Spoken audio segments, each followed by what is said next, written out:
Let's now go to Dr. Hunt and learn more on the risks obesity can cause in your cats and dogs.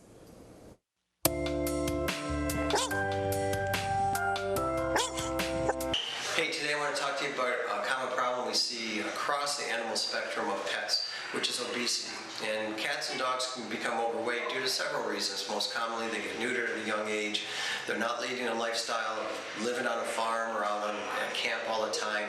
And then lastly, maybe they're getting too much food from the table.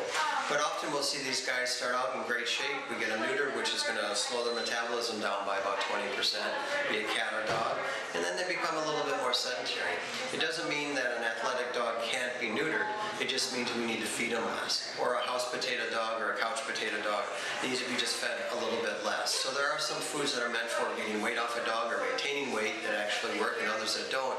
But it really is a calories in situation. How many calories goes in for that dog's purpose each day. And once it starts to get extra, it adds up. No different than us. Cats, on the other hand, are a little bit different. They're pure carnivores, and they're meant to eat meat. And with the majority of cat food diets on the market these days, they're very heavily laden in the carbohydrate department. Carbohydrates in cat world, they don't really need any. Dogs need a little bit, but cats don't need any. And what will happen there is with these heavy carb-load diets that the cats get exposed to or fed, it leads to a lot of fat deposition. So the carbohydrates get moved over to fat, and then you end up with a chunky cat. Cats also don't go outside nearly as much as they used to years ago. And plus, again, almost every cat I see is neutered.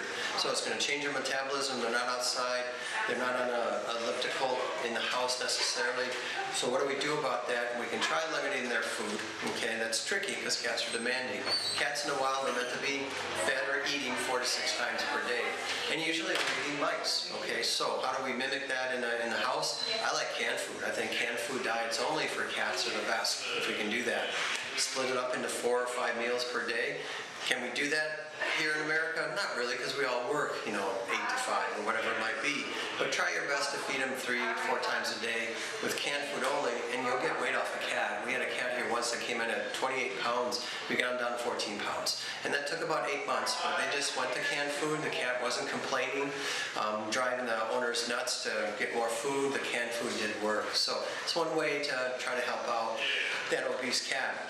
Why do we want to keep cats and dogs thin? There's a few quick reasons I'll do here. One is inflammation is stemmed by an overweight animal. 2, their bones and joints, and 3, diabetes. So cats and dogs are prone to diabetes when they get older and they're overweight, amongst many other things. So common sense, why we want to stay thin, we try to do the same with animals. And remember, be your best advocate.